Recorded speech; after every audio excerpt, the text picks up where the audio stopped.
मुझे इस बात की खुशी है कि मुफ्ती साहब ने भी मान लिया कि नेचर में कोई इंसाफ नहीं है। बाकी है कि आपने मेरी एक बात का जवाब नहीं दिया, जिससे मुझे शिकायत है कि फेथ क्या है और आप फेथ मांगते क्यों हैं मुझसे। आप तो लॉजिकल हैं, आपके पास तो सारे रैशनल्स हैं, आपके पास सारे सबूत हैं, तो आपको फेथ की डिमांड क्यों करते हैं कि भाई तुम सरेंडर कर दो और सवाल मत करो। कोई मजहब सारे सवाल करने की इजाजत नहीं देता है और मना करता है कि ज़्यादा सवाल ना करो, बह जाओगे तुम। कमाल ये है कि दुनिया के सारे मजहब सब जानते हैं ये दुनिया कैसे बनी थी, कैसे मिटेगी, मरने के बाद क्या होगा, इनको सब इल्म है। इनको किसी को डायनासोर होते थे पहले ये नहीं पता था, किसी को नहीं पता। किसी भी दुनिया की मजहबी किताब में डायनासोर का जिक्र नहीं है।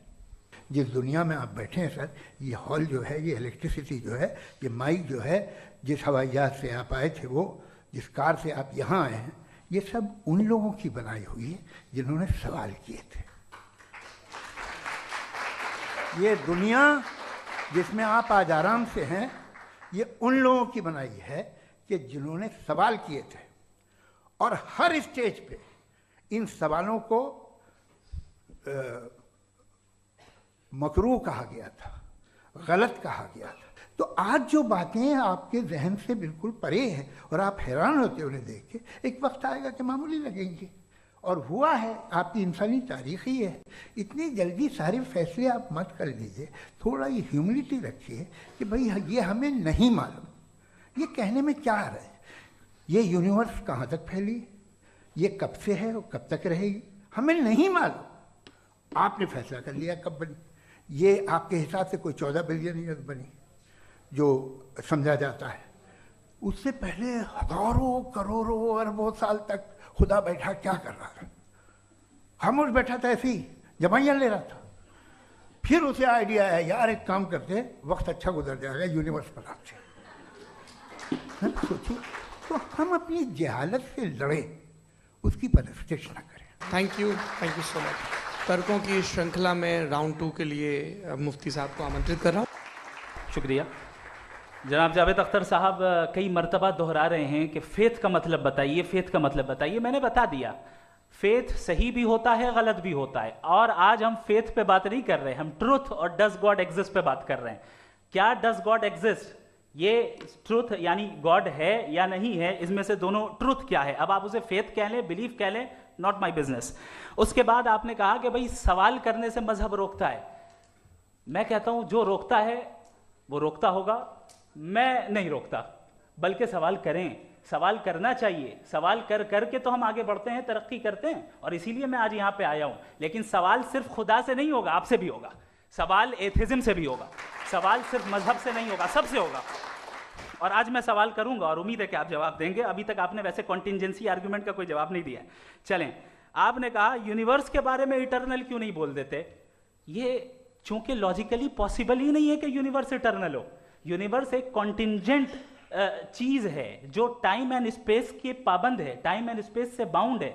जो टाइम एंड स्पेस से बाउंड होगा वो कॉन्टिंजेंट होगा, जो कॉन्टिंजेंट होगा वो उसकी बिगिनिंग हुई होगी, जिसकी बिगिनिंग हुई होगी वो इटर्नल नहीं हो सकता। ये तो कॉमन सी बात है।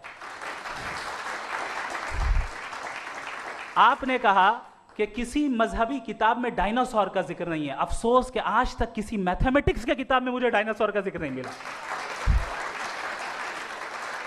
तो इसका मतलब मैथमेटिक्स की किताब बेकार है? नहीं, उसका वो टॉपिक नहीं है। रेवलेशन का और मजहबी किताबों का टॉपिक ये नहीं है कि आपको आके बताए साइकिल कैसे बनाते हैं, या आकर ये बताएं कि जो है डायनासोर कब था। वो तो मोरालिटी सिखाने आया है, गॉड के बारे में बताने आया, नॉन फिजिकल रियलिटी की हकीकत को सिखाने के लिए आया।